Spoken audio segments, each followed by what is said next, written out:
নমস্কার, আপনারা দেখছেন পিবি নিউজ। আমাদের সঙ্গে রয়েছে আমি সাথী। নজর রাখবো এই মুহূর্তের খবরের দিকে।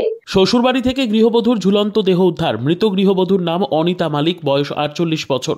তার শ্বশুরবাড়ি কালনা থানার অন্তর্গত সুলতানপুর গ্রাম পঞ্চায়েতের উপলতি গ্রামে।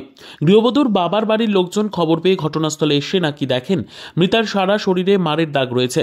তাদের ধারণা তাকে মেরে ঝুলিয়ে দেওয়া হয়েছে। কালনা থানার পুলিশ মৃতদেহ ময়নাতদন্তের জন্য এদিন কালনা হাসপাতালে নিয়ে যায়, কিন্তু মৃত্যু নিয়ে রহস্য ঘনীভূত হওয়ায় মৃতদেহ ময়নাতদন্তের জন্য বর্ধমান মেডিকেল কলেজে রেফার করা হয়। সোমবার মৃতদেহ ময়নাতদন্তের জন্য বর্ধমানে নিয়ে যাওয়া হবে।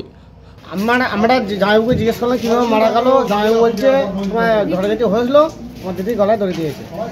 কবে বলে? সকালবেলায় রায় 9টা-10টার দিকে ফোন করেছে ডাইরেক্ট। আচ্ছা, আমরা এলাম, এসে দেখলাম, এসে দেখছি পিড়েতে শোয়ানো ছিল, নামানো ঝোলানো আমরা দেখিনি। ঠিক আছে, নামিয়ে রেখেছে। আমরা গেলাম, দিয়ে এই তো জিজ্ঞেস করলাম, দেখছি চোখগুলো আগুলো সব কালশিতে পড়ে আছে, আর এগুলো সব ফুটেছে। আচ্ছা, দিয়ে আপনাদের কি অনুমান বলতে মনে হচ্ছে মারধর করেছে। কে মারধর করেছে? জামাইবাবু করেছে। আচ্ছা, দিয়ে তারপর দিয়ে তো আপাতত এখন এখানে নিয়ে এলাম ওই থানাতে ময়নার করে, যেটা মানে কি আপনাদের কি কোনো অভিযোগ আছে যে হচ্ছে মেরে ফেলেছে বা কিছু এরকম কি অভিযোগ আছে? অভিযোগ বলতে মারধর তো করেছে, অভিযোগ তো অবশ্যই আছে। কে মারধর করেছে? জামাইবাবু মারধর করেছে। জামাইবাবুর নাম কি? Nadu Malik. Bureau report, PB news.